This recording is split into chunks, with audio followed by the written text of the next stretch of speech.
আমার শাশুড়ি আমাকে অত্যাচার করে, কাজ না করলে বকাঝকা করে, কাজ করলে আমার সমস্ত কাজ একযোগে ভুল ধরেন। আমার স্বামীকে বিষয়টি জানালে সে কলা গাছের মতো থাকে, কোনো কথা বলে না। আমি পুরো মজলুম হয়ে পড়েছি। শরীয়তের দৃষ্টিতে আমার কি করা উচিত বলবেন?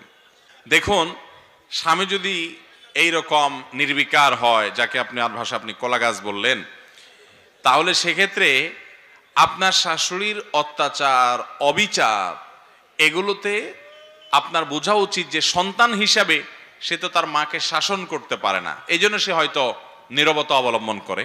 আপনার উচিত হলো সবর করা এবং ধৈর্য ধারণ করা, এবং স্বামীকে, আপনার শাশুড়িদেরকে এবং শ্বশুরকে অন্য কাউকে দিয়ে নসিহা করতে পারলে নসিহা করানো, পারলে কোনো হুজুরকে দিয়ে ওয়াজ শোনাবেন। আমার মনে আছে দিনাজপুরে এক মাহফিলে আমি গেছি, যাওয়ার পর সেখানে এরকম কোন এক বৌমা একটা প্রশ্ন পাইছি, প্রশ্ন উত্তর দিছি, দেওয়ার পরে মাহফিল শেষ করে আমি